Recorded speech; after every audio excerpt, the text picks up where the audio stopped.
Boa noite mais uma vez. Estão me ouvindo? Bom, vamos lá. Realmente, como a deputada Janaína Pascoal, né, falou, eu sou bastante solidário a todos os argumentos que ela colocou. Eu sinto que aqui a gente está tomando uma série de decisões que podem salvar ou matar pessoas, e isso pesa bastante. Eu tenho certeza que todos aqui sentem essa responsabilidade. Então, eu não acho que ninguém aqui esteja, vamos dizer assim, brincando, fazendo alguma atitude aí de maneira leviana. Eu entendo que cada um tem uma visão da situação, né? O meu voto é contrário, e não é em demérito à vida, muito pelo contrário. O que acontece? Hoje, eu tenho acompanhado os dados que o próprio governo do estado de São Paulo tem divulgado em relação ao isolamento.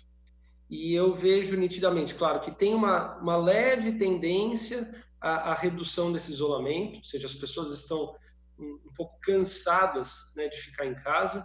Isso é muito perigoso, né, até porque, se por um lado, né, a quantidade de pessoas que vão se imunizando, né, isso ajuda a diminuir o R0, né, a taxa aí de multiplicação.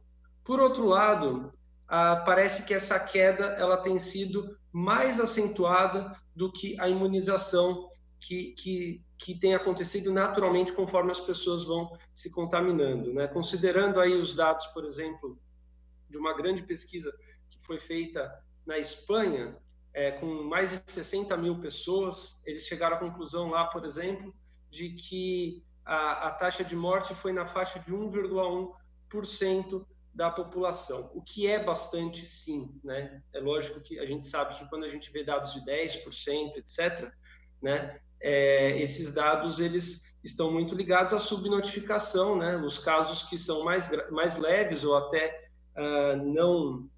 que não são, às vezes, sem sintomas e que acabam passando batido. Mas quando você faz uma pesquisa com 60 mil pessoas, você vê que é uma taxa ainda assim grande, 1,1% da população de todos que pegam. E aí vem a questão. Se a gente tem a quantidade de mortes, né, avançando de maneira cada vez acelerada, mas, por outro lado, a curva de isolamento caindo de maneira mais acelerada ainda, ou seja, vai acelerar cada vez mais. O ponto de equilíbrio vai se encontrar, sim, mas vai se encontrar numa quantidade de mortes diária muito alta, ou seja, a gente está jogando o pico lá para cima. Ou seja, eu estou aqui defendendo o isolamento. É justamente em defesa do isolamento que eu entendo que essa decisão ela é equivocada, né? Assim como a decisão do transporte coletivo, né, em São Paulo também foi equivocada. E a gente não precisa refletir tanto para concluir isso. Por quê?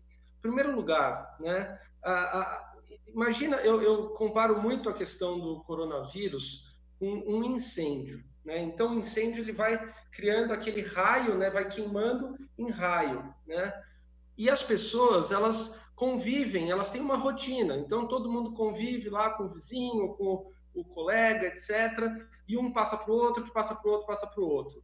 Quando a gente toma uma atitude como essa, que infelizmente a gente pode vir a tomar aqui, a gente, na verdade, pode até reduzir um pouco, vamos dizer assim, a velocidade com que o raio vai crescendo. Mas, em compensação, a gente cria novos focos de incêndio que vão criar novos e novos raios. Aumentar o número de focos de contaminação é algo terrível, é algo que acelera demais a contaminação, descontrola muito mais. E é exatamente isso que eu sinto que esse feriadão ele está provocando, né? As pessoas indo para o litoral, as pessoas indo para o interior, né? Eu moro em Indaiatuba, não é uma cidade, vamos dizer assim, que vive de turismo, que esteja aí extremamente ligada ao turismo. Mas não é só uma questão de turismo, né? Algumas pessoas podem falar, mas nem está tanto calor, para as pessoas irem para a praia e tal, mas não é essa a questão.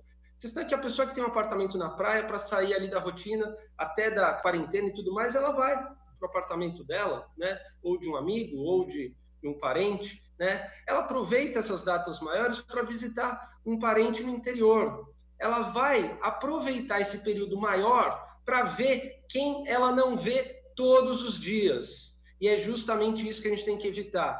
Se as pessoas, lamentavelmente, ainda têm contatos sociais, é muito pior se esses contatos sociais forem novos, se a gente balançar, sabe? Aquela coisa de pegar um fogo ali e jogar chama para todo lado, brasa para todo lado. Isso é muito mais grave, né? Foi o que aconteceu, inclusive, na questão do transporte coletivo. O transporte coletivo, por si só, ele é potencialmente perigoso ali, tem aglomeração e tudo mais. Mas, além disso, você está produzindo contatos novos, pessoas que não se viam com frequência, que passaram a se ver, né? Porque eu, vamos dizer, andava de carro e ia com o meu vizinho que trabalha no mesmo lugar, por exemplo, né? Se isso é certo ou não, não vem ao caso, vocês estão entendendo. Só que eu não vou mais para o trabalho com o meu vizinho, com a minha esposa, eu vou com a minha namorada, não importa, eu vou com as pessoas que estão lá no ônibus e que, eventualmente, naquele ônibus que todo mundo tinha a rotina de ir junto lá, um determinado ônibus, ninguém estava contaminado. E aí venho eu com a contaminação e contamino metade do ônibus. Dá para entender a gravidade da coisa? Eu acho que é muito sério. Eu acho extremamente sério. E é intuitivo, é óbvio. A população já entendeu isso de uma maneira muito clara, né? É até curioso, porque quando a gente fala em relação a feriado, né, a gente brinca que todo mundo adora feriado, né? Que, poxa, por que um feriado daqui a alguns meses pode ser amanhã, né? Normalmente, as pessoas pensam isso, até de uma maneira divertida, vamos dizer assim, né?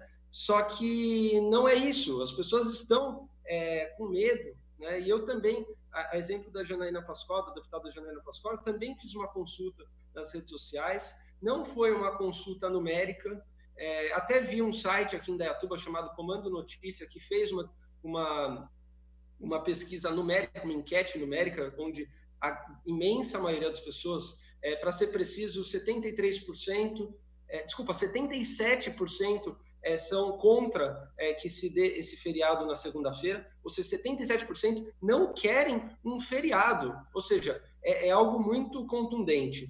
E, além disso, a gente vê que os comentários, e a que eu fiz na minha página, não tinha nada de número. Foi qualitativo mesmo, foi ver os comentários. E, realmente, as pessoas todas falando isso. Poxa, mas eu vim para cá, algumas pessoas de Minas, né, do sul de Minas, preocupadas, falando, poxa, aqui está tranquilo, mas agora vai vir um monte de gente da capital, vai vir de São Paulo, como vai acontecer e tal. Acabei de ver uma notícia de Florianópolis também, que me parece, eu não sei exatamente o que foi colocado lá, não sei se foi um decreto, alguma coisa, mas proibindo o uso de sites de aluguel, de locação e tal, o turismo. Vão barrar o turismo do dia 20 ao dia 25, em homenagem àquilo que estamos fazendo aqui. Eles estão com medo de receber a nossa carga viral, digamos assim. Gente, isso é muito sério.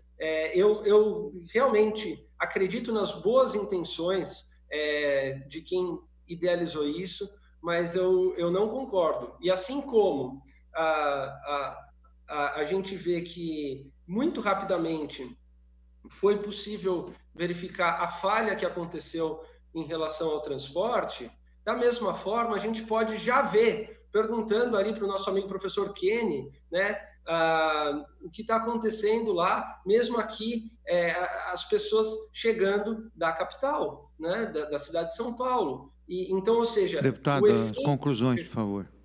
O efeito reverso, ele é nítido, né? Eu gostaria até de convidar, senhores deputados, a votação ainda não vai acontecer, para que consultem as suas bases, né, a sua população nas redes sociais. Cada um trabalha com um grupo de população, de pessoas. Façam esse teste. Entrem nas redes sociais, perguntem para o cidadão que os colocou aqui na Assembleia para representar e pergunte a opinião deles. Eu acredito que os senhores, né, podem ter aí uma surpresa. Muito obrigado.